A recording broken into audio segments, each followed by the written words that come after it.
ପିଲାମାନେ ଆଜି ଆମେ ପୃଥିବୀର ଯୋଉ ଜଳ ଭାଗ ଆଉ ସ୍ଥଳ ଭାଗ ବିଷୟରେ ଟିକେ ଆଲୋଚନା କରିବା। ତା ଭିତରେ ଗୋଟେ ମୁଖ୍ୟ କେନାଲ ସେଟା ହେଉଛି ପାନାମା କେନାଲ। ଦେଖୁଛ ଲେଖା ହେଇଛି ଏ ପାନାମା କେନାଲ ବିଷୟରେ ଆମେ ଟିକେ ଧ୍ୟାନ ଦେବା। ପାନାମା କେନାଲ ବିଷୟରେ ଆମେ ଜାଣିବା। କିଛି କିଛି ଜଳ ଭାଗ ଅଛି ଯାହାକି ଆମର ପୃଥିବୀରେ ସେମାନେ ସ୍ଥଳ ଭାଗକୁ ଅଲଗା କରନ୍ତି। ଯେମିତି ଗୋଟେ ଅଛି ପାକ୍ ଷ୍ଟ୍ରେଟ୍ ବା ତାକୁ କହିବା ପାକ୍ ପ୍ରଣାଳୀ। କ'ଣ କହିଲ? ଭାରତ ଆଉ ଶ୍ରୀଲଙ୍କାକୁ ଅଲଗା କରିଛି ପାକ୍ ପ୍ରଣାଳୀ। ସୁଏଜ କେନାଲ ଆଉ ଗୋଟେ ଅଛି। କ'ଣ ଅଛି? ସୁଏଜ କେନାଲ ଆଫ୍ରିକା ମହାଦେଶ ଆଉ ଏସିଆ ମହାଦେଶକୁ ଅଲଗା କରିଛି ସୁଏଜ କେନାଲ। ଆଉ ଗୋଟେ ଅଛି ବେରିଂ ଷ୍ଟ୍ରେଟ୍ ବା ବେରିଂ ପ୍ରଣାଳୀ। କ'ଣ ଅଛି? ବେରିଂ ପ୍ରଣାଳୀ ଏସିଆ ଆଉ ଆମେରିକାକୁ ଅଲଗା କରିଛି। ଏବଂ ଆଜି ଯୋଉଟା ଆମେ ପଢୁଛନ୍ତି ପାନାମା କେନାଲ, ସେ ପାନାମା କେନାଲ ଉତ୍ତର ଆମେରିକା ଆଉ ଦକ୍ଷିଣ ଆମେରିକାକୁ ଅଲଗା କରିଛି। ବୁଝିପାରିଲ? ଉତ୍ତର ଆମେରିକା ଆଉ ଦକ୍ଷିଣ ଆମେରିକାର ବୋର୍ଡରରେ ମାନେ ଅଲଗା ଅଲଗା କରିଛି। ଏଇଠି ମାନଚିତ୍ରରେ ଦେଖ, ମାନଚିତ୍ରରେ ଦେଖିବା ଇଏ ହେଲା କି ଆମେରିକା, ଇଏ ହେଲା କି ଆମେରିକା, ଦେଖ ମଝିରେ ଗୋଟେ ପାନାମା ବୋଲି ଗୋଟେ ଛୋଟିଆ ଦେଶଟିଏ ଅଛି। କ'ଣ ଅଛି? ଏଇ ପାନାମା ଦେଶର ଗୋଟେ କେନାଲ ଅଛି। ସେ କେନାଲଟି ନାଁ ହଉଛି ସେଟା ମଣିଷ ତିଆରି କରାଯାଇଛି। ହ୍ୟୁମାନ ମେଡ୍। କେମିତି ସେ କାର୍ଯ୍ୟକ୍ରମ ହଉଛି ତା ବିଷୟରେ ଟିକେ ଆମେ ରହସ୍ୟମୟ କେନାଲ ବୋଲି ଯାହା କୁହାଯାଏ ସେ ବିଷୟରେ ଆମେ ଟିକେ ଜାଣିବା। ଆଚ୍ଛା ପିଲେ, এইটা ଆମେ ଚିତ୍ର କରୁଛନ୍ତି ଉତ୍ତର ଆମେରିକା, ଏଇଟା ହେଲା ଦକ୍ଷିଣ ଆମେରିକା। ଉତ୍ତର ଆମେରିକାର এইটা ହେଲା ପୂର୍ବ ଭାଗ। କି ଭାଗ? ପୂର୍ବ ଭାଗ। এইটা ହେଲା ପଶ୍ଚିମ ଭାଗ। ପୂର୍ବ ଭାଗରୁ ଯଦି ଗୋଟେ ଜାହାଜ କିଛି ଜିନିଷ ଲୋଡ କରିକି ଚାହିଁବ ଯିବା ପାଇଁ ପଶ୍ଚିମ ଭାଗକୁ, ସେ ଏଇ ବାଟେ ଆସିକି ଦକ୍ଷିଣ ଆମେରିକା ବୁଲି ଏଇ ପାଖରେ ଯାଇକି ପହଞ୍ଚିବ ନା ନାହିଁ? ବାଟ ନାହିଁ। ଏତିକି ବାଟରେ ସେ ଯେତେବେଳେ ପହଞ୍ଚିବ, এই পটরে রହୁଛି আটলান্টিক ওশন, এই পটরে রହୁଛି প্যাসিফିক ওশন। ହେଲା ପିଲେ? ଏତିକି ବାଟ ଅତିକ୍ରମ କଲା ବେଳକୁ ତାକୁ ପାଖାପାଖି 23,000 କିଲୋମିଟର ଅତିକ୍ରମ କରିବାକୁ ପଡୁଛି। ମତଲବ 15 ରୁ 20 ଦିନ ସମୟ ଲାଗିଛି ପରେ ପିଲେ। ଖର୍ଚ୍ଚ ବି ବଢୁଛି। ଖର୍ଚ୍ଚ ବଢୁଛି କି ନାହିଁ? ତେଣୁ ଉତ୍ତର ଆମେରିକାର ଚିନ୍ତା କଲା ଏଇଠି କ'ଣ କରିବ ନା ଏଇ ମଝିରେ ଗୋଟେ ଛୋଟିଆ ଦେଶଟି ଅଛି, ତା ନାଁ ପାନାମା। କ'ଣ ଅଛି? ଏବଂ ପାନାମା এই জায়গায় সে চিন্তা করা এটি যদি সে কেনাল করিদব তাহলে জাহাজ গুলো এপট সেপট অতি সহজে পারি পারিবে। তেমন পানামা যেতবে দেখিবা সে পানামা দেশটি পাখাপাখি এই যে প্যাসিফিক ওশন জলভাগ ঠারু পাখাপাখি 25 মিটার উচ্চরে আছে। কত মিটার? 25 মিটার। তা লেভেল মানে ওয়াটার লেভেল 25 মিটার উচ্চরে আছে। তেমন এতে বাটକୁ খনন করিকি মাটি তাড়ি ହେଲା କି এটা ପାଖାପାଖି 100 কিলোমিটার হব। কেতে হব? 100 কিলোমিটার। এতে তাড়িকি আনিকি চেষ্টা করা গলা কিন্তু বিফল হেলে করি পারলে নাই।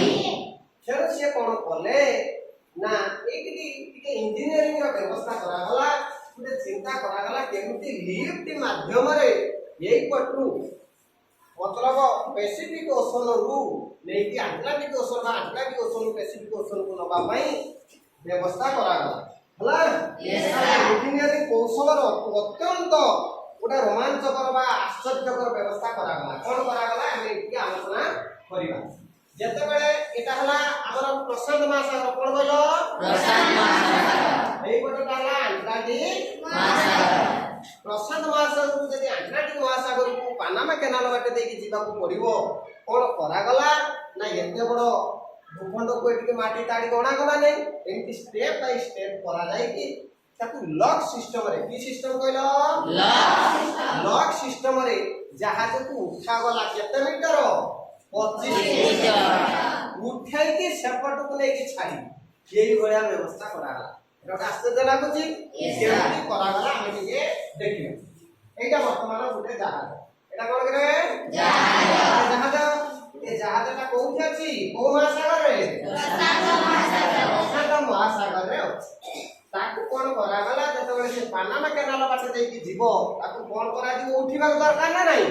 ପାହାଡ଼ ଭଳିଆ ହେଇଛି, ଉଚ୍ଚା ହେଇଛି 25 ମିଟର। ଆମ ଏଇ ଯୋଉ ବିଲ୍ଡିଂଟା ए बिल्डिंग वाला तीन ऊंचा आले तीनटा बिल्डिंग हेले जाई 25 मीटर हो एते ऊंचा केमिति जीवो एटा लॉक सिस्टम कराला की सिस्टम को लॉक सिस्टम करा जाई कि ए वाटर लेवल ए जो पानी भर्ती कराला देन पानी बढ़िला कि नहीं देखो पानी बढ़िबो पानी दिया गला परे जहाज ऊपर उठिला कि नहीं जतरे जहाज ऊपर उठिला पुणी चलिला आगु हला आईसीबी लॉक सिस्टम अछि लॉक खुली दिया गला चलिला आगु बोले एठी भी वाटर ना नहीं चले ई लॉक स्टॉप कर दिया गला एवं ये पानी की कोण कराला ऊपर उठिबो कि नहीं ये पानी के ऊपर उठाला देखा जहाज धीरे धीरे ऊपर उठुछि आश्चर्य हेले भी सत कथा एबे भी चली पानामा केनाल ए भलिया लिफ्ट करिक उठा जाउ तापर जब एठी उठी गला कि गेट अछि ए गेट को ओपन करा मला एठी तो पानी अछि ए पानी रे आराम से चलिला बुझि पाइलो एठी जो आसुची एटाला पानामा देशर पाखा पाखी 90 किलोमीटर पाखा पाखी हो केते हबो 90 किलोमीटर एवं एठी सब हृद माने सब अछि कोन अछि हृद अछि ताको बोली पागे दे जाई छी जहाज जीवा पे एठी आराम से गंगा तारा चलिला जहाज चलिला चलला परे कि उलेबो कि नहीं यस सर एठी जता बे उलेबो कोन करा दिबो ना एठी भी लॉक सिस्टम व्यवस्था करा जाई कि पानी की कोन करा दिबो कमी दिया दिबो कमी दिया गले ना कोनला आसिला कि नहीं यस सर कोन जता बे आसिला ए लॉक खुली दिया गला जहाज कोन चलिला कोन ये लॉक सिस्टम रे कोन करा गला कोन तळके फसई पुणी किछि बाटा गला परे हला किछि बाटा गला परे पुणी लॉक सिस्टम रे पानी कमी दिया गला तापरे ए लॉक खुली दिया परे कोन हला ई ओसन रे पहुंचला बुझियो कि नहीं यस सर अटलांटिक ओसन आसला परे से पुणी उठी आसीबो पुणी सीधा जानिबो पुणी धीरे बसिबो पुणी जानिबो यही भलिया जीवा आसीबा परा जाउछि कोठी पानामा केनाल ना कोन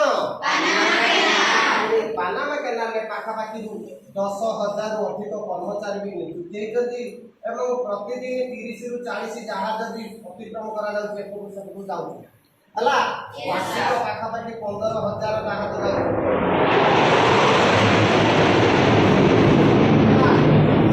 वार्षिक 15,000 जहाज जीवा आसीबा करा तेणु अति सहजरे देख उत्तर अमेरिका बाइक यूरोप भी जो जहाज माने सब जाउछथि से सहजरे पानामा बाटे देकी प्रशांत महासागर जाई पारथि एबे बुझि पाइलो यस सर एतो पानामा केना सब जानिलो यस सर वेरी गुड